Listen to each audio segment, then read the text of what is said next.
Rahim. This is part C of the 7th lecture on descriptive statistics, an Islamic approach. In parts A and B, we looked at the association between exports and growth rates, and we found that contrary to conventional hypothesis, there was no relationship between these two variables. Now we look at another pair of variables, GDP and consumption, which are in fact strongly related, and we show that the data actually supports this. So that's the goal of this lecture. Statistics, we have to look at not just the numbers, but the meaning of these numbers in the real world. So basically what we are looking at is the consumption function, which is one of the fundamental building blocks of Keynesian economics. And this says that consumption is a function of the GNP or GDP, and there is a justification for this. This is a behavioral justification. It means that when I earn income, I consume some part of it. So for this reason, the gross GDP of the nation is not the relevant variable. It's GDP per capita, how much income each individual has, and also consumption per capita, how much consumption each individual does. Now actually the GNP is not equally distributed, and so what would be more relevant is to look at how much GDP people have in the top richest class and in the second class and so on, and then divide according to this. This is called the quintiles, but this data is not generally available, so we will just ignore this problem. The main issue here is that Keynes says that it is income which leads to consumption and not the other way around. But the data cannot tell us about this. The data can only tell us about the association, and not the direction of the relationship. So this is an important issue which we'll be discussing in greater detail later on. So we examined the WDI data set to find the series which are relevant for our investigation. And basically there are only two that would work for us, and those are the ones that are listed on this slide. There is a GNP per capita at constant 2010 US dollars, and there is a consumption per capita at constant 2010 dollars. So they are in the same terms, and they are both per capita series. Per capita means that you take the divided by the income. So real statistics involves knowing what the numbers mean, not just manipulating the numbers. So what exactly is the GNI, the gross national income, or GDP, the gross domestic product? There are a number of different ideas which are closely related, but the basic idea is that the gross domestic product measures everything that is sold in the market, except for the fact that if producers buy and sell, some producer buys wood in order to make furniture, then that wood is an intermediate product, which is part of the production process, and it's not what's called a final good. So we look at only the goods that are sold to consumers. Those are the goods that are of value and to the society as a whole. So the GDP is the market value of everything that was sold to the final consumer. It also includes services. Intermediate goods do not count. So basically we need to go through the country and find every single transaction in which money exchanged hands and in which the person who purchased the good is using it for his own final pleasure or utility, not the ones that the goods are being used to produce other goods. Now this is actually quite difficult, almost impossible to do. So there are a number of different methodologies which we use to get to an approximate number. And there are two basic ideas. One of them is the expenditure approach. It looks at how much people spend on buying things. And so that is one way of assessing. The other looks at the other side, how much money people, business people earn from selling goods.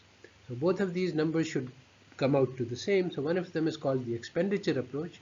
It measures how much consumers spend on buying things. And the other is called the income approach, which measures how much business people earn from selling goods. In either case, the end result will be in LCU, local currency units. Like for Pakistan, you'll get a GDP in Pakistani rupees, and for Australia, you get in Australian dollars. So this will not be comparable across countries. So what we need to do, if we want to make comparisons across country, is that we want to go from local currency to dollars. That will make it comparable across nations.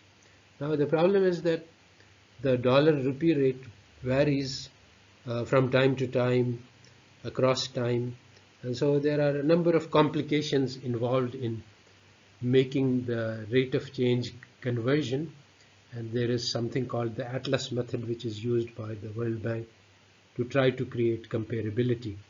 So this converts all of the country's local currencies into dollars to make them comparable.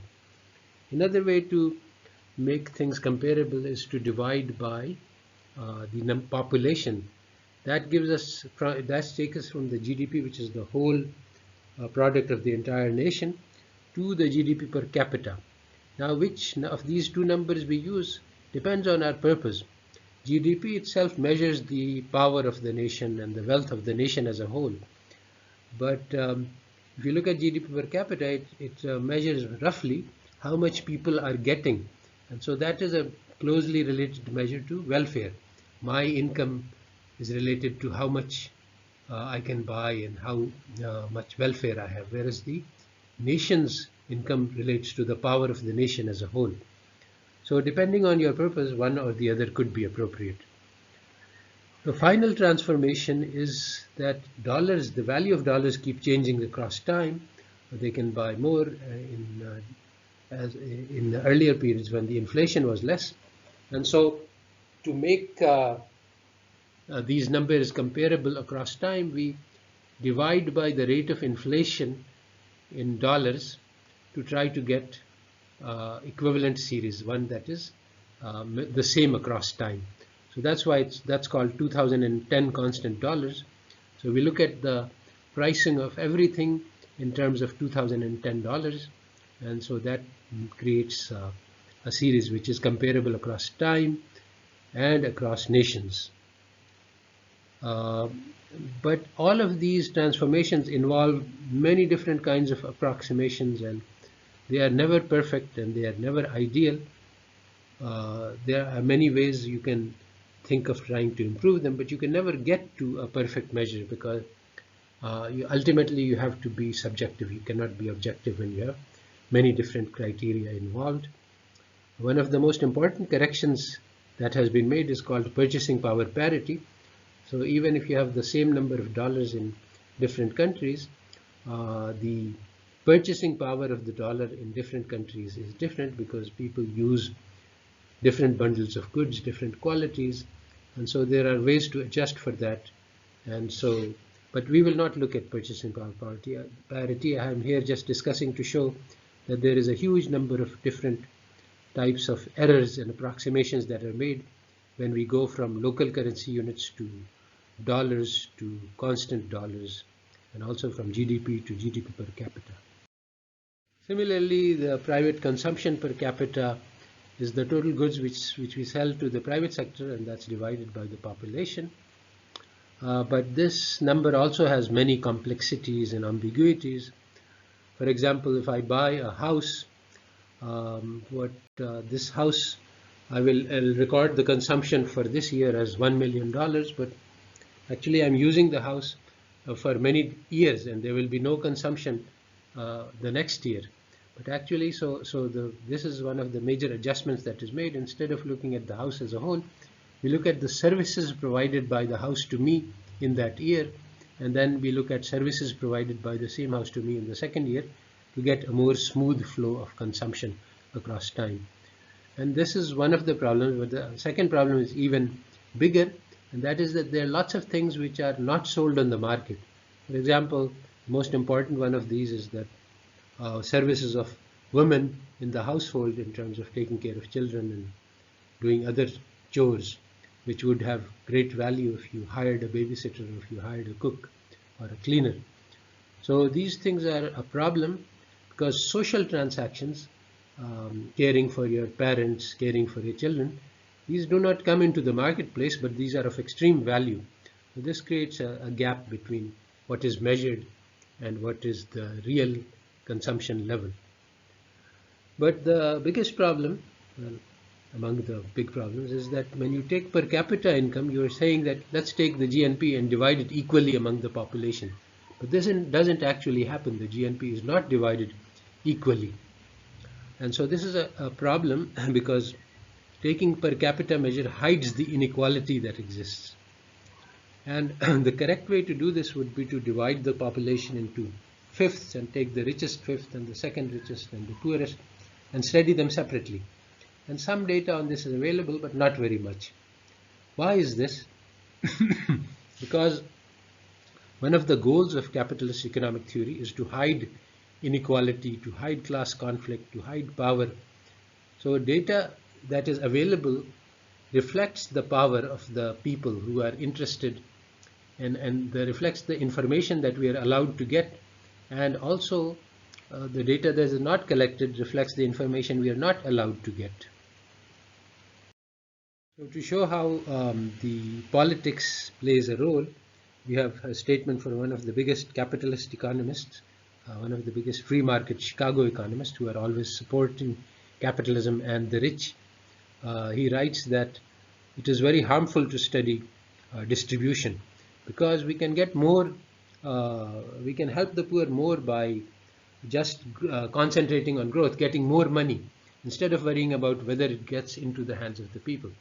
Now, people who have studied this say that this is absolutely wrong, that actually you can help the poor by using the money that you have without worrying about growth. Because when you have growth, the fruits of growth always go into the hand of the richest and create greater inequality. So the theorists try to hide this and try to even prevent people from studying inequality and distribution.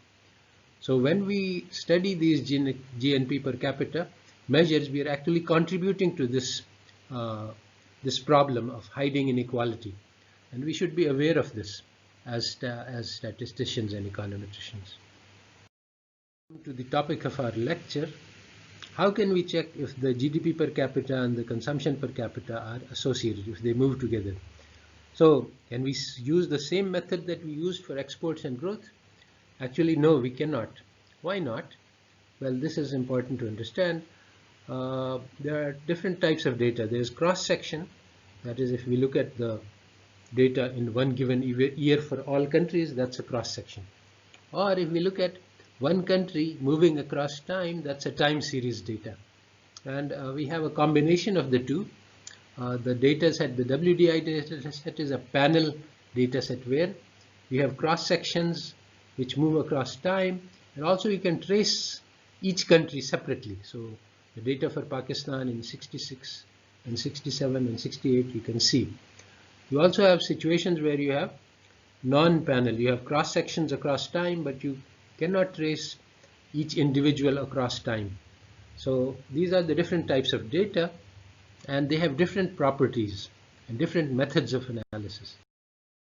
In a cross-section, the order in which the data is presented does not matter. If I list the countries alphabetically, or if I list them according to some other sequence, they all have the same information.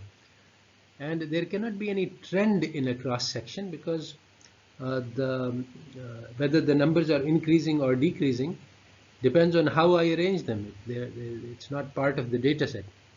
This is very different from time series, where the sequencing is of great importance because we can tell what's happening as we move across time. You cannot rearrange the data. And also you have trends in the data that we are studying. The GNP keeps increasing across time and the consumption keeps increasing because all countries are pursuing growth policies. As opposed to this, the data we studied last time, exports to GDP ratio, this doesn't have any trends. It can go up or down. And the same is true of rate of growth. It goes up and down across time, and there is no particular, it's not that the exports are always increasing and the growth rate is always increasing. So this makes a difference because if we look at median GNP, which is what we did in the last two lectures, the median GNP would simply be the GNP of the country in 1988 roughly, the middle of the data set, because when the data set is increasing, then every point is bigger than the previous point, and the middle point will occur in the middle of the time series. So this middle point is not going to be representative of the GDP across time. It's just the GDP in 1 year. What happened later, what happened earlier, will not be reflected in it. This problem of studying the GNP across time, well, actually, this is a very difficult problem, which we'll discuss later. So we simplify the problem by saying that, okay, let's just look at 1 year, 2018. That's the last year on which you have a lot of data. You have some data on 2019 also, but not full data set. So then we just look at 1 year, and then we can just order the countries according to their GNP, because there's just one number. And so we look at the top 20 countries according to GNP, and also we look at the top 20 countries according to consumption. And it turns out that these two countries are about the same. Look at the percentile ranks of the countries, and the percentile ranks are closely matched.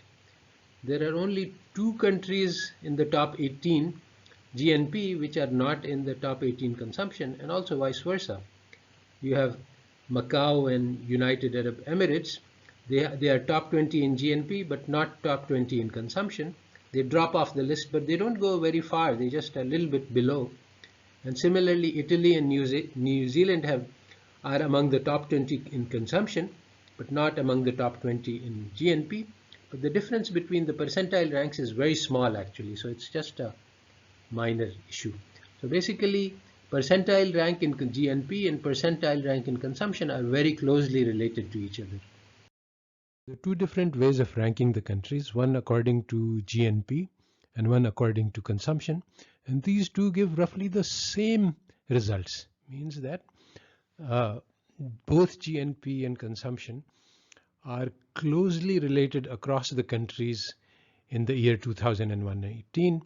If we look at the difference in percentile ranks between GNP and consumption, the largest difference is around 10%, except for 4 countries. There are these 4 countries, and it is worth examining in some detail why these countries have differences. Just for one example, Brunei has a huge oil exporting income, which adds to its GDP, but apparently the benefits don't go to all the people, so the consumption level is still low. But each of these countries has some special relationships. Congo is also an oil exporter, but China and Macau are rather different. Anyway, the point is that the data gives us clues about what's happening in the real world, and to find out, we have to actually go and examine the real world. The data does not have information about the Brunei being an oil exporting country. So this data pattern establishes a strong association between consumption and GNP, at least in 2018. Notice how different this is from the previous analysis of exports GDP ratio and the growth rate. In that situation, there was no relationship between the percentile rank of the exports and the percentile rank of the growth rate. So that was a clear-cut case of lack of association. Now, what about the other years? Well, this would require a lot more work, but it turns out that this same pattern, roughly speaking, is valid for all the other years. The percentile ranking according to GNP doesn't differ by very much from the percentile rank according to the consumption. So the data establishes a strong association between C and Y, but the data doesn't tell us about the causal relationship. Again, for the causal relationship, we have to go beyond the data and look at the real world mechanisms, like the fact that when we earn income, then we consume some part of it. So the causal chains, whether it's C causes Y or Y causes C, or there's a mutual causation or more complex causal relationship, this is not directly observable. And to learn this causality, we have to go beyond the data and examine real world mechanisms. Instead of Looking at percentile ranks, there is a very simple and direct way to look at the relationship between private consumption and GDP per capita. Just plot the two. So this is a plot of the data itself in 2018 for the 132 countries for which you have data, and the data shows clearly the relationship between the GDP per capita and private consumption, that it is an increasing relationship. As the GDP increases, the consumption also increases. The data gets more diversified as the GDP increases, because when the GDP is very high, the consumption has more room to fluctuate. This is only for 2018, but similar patterns are visible if you take any other year and plot consumption against GDP. So the plot also reveals the strong correlation. And remember, the plot of the exports and the growth rates was not like this at all. The dots were all over the square, showing that there was no relationship. Experience shows that when you're studying incomes and consumptions, it's useful to do a log transformation. Why? Because 80% of incomes are very low and 20% are very high. This is a Pareto distribution. And the high incomes hide the variation in the low incomes, because the large numbers distort the scale of the graph. Also, as we remarked earlier, the fluctuations in consumption are high at a high scale. So if we look at the idea that C over Y equals K, the proportion is constant, then we can transform this to log C equals log Y plus log K, and that creates a linear relationship between log C and log Y. And the logarithm has the advantage that very large numbers are made small, and so it puts the large numbers into a smaller scale and makes them comparable to the smaller numbers. And that makes it easier to look at the graph and see the relationship, as we will see. So here's a graph of the log of the GNP and the log of the consumption. You can see this is far more cleaner graph. You can see all of the dots separately, because the big ones are no longer distorting the scale, and you see a very strong linear relationship. As the GNP increases, the consumption increases. In fact, these points lie along the line of slope 1. Log C equals log Y plus or minus some distortion. So this supports the idea that consumption is proportional to income. There are two sort of outliers. One is Timor-Leste. It has a very high GNP, 3.5 in logs, but much lower consumption. Again, we saw that this was an exception. And Brunei also has a little bit off the graph. It has high GNP, but not so high consumption. And now you would have to study the circumstances and explain why this is so. You can look at the countries and economies and understand why this is so. We come back to the issue that we discussed briefly earlier. Suppose I forget about the cross country and look at within one country. I want to study how consumption and GNP are associated within a single country without reference to the global data, without reference to other countries. Now this is very difficult actually to do, and this task is taken very lightly in conventional econometrics, and this leads to wrong results and is based on a wrong methodology. If we run a regression of the consumption on income, which is the conventional methodology, we find strong results, but this is also, or can be, what is called a spurious correlation, accidental, a chance relationship. So there is a very simple reason for this mistaken idea that there is a very strong relationship between any consumption and any income, and we will explain that shortly. Look at the data for Australia income and Australia consumption. More or less, the data is continually increasing, although there are a few periods where there were small dip for various economic reasons. But let's ignore that and suppose that both series are more or less continuously increasing. Suppose I followed the same methodology that we did earlier. Let's look at where are the top 20 GDPs and match them to the top 20 consumptions. Well, in this case, it's clear. If you have an increasing series, then the top 20 GDP will occur in the last 20 years, and the top 20 consumption will also occur in the last 20 years. So there will be a perfect match. So we will say, oh yes, these two series are correlated. But this is misleading, because if you take any increasing series, you will get the same result.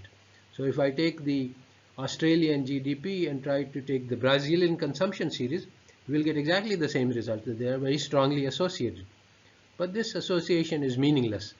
The consumption of a country in Europe is not related to the consumption of a country in Africa, but both will be increasing, and so both will seem to be associated according to this method that we have been using so far.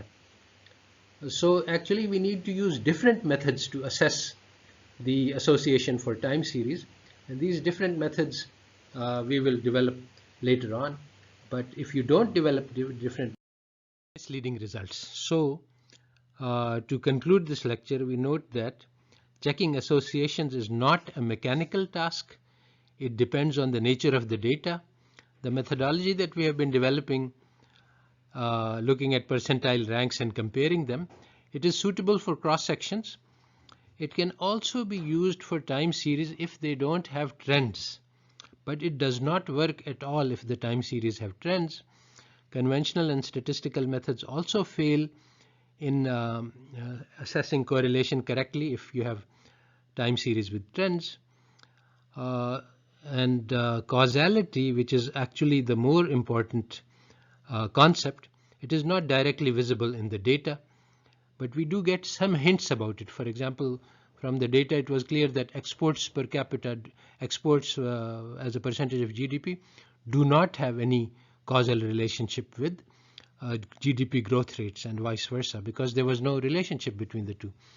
So the two were independent. And here it seems that there is some relationship, but what the direction of the causality is, whether consumption is causing Y or whether Y is causing consumption, or whether it's some third possibility, this is not clear from the data. So that is something we will work on later on in this course.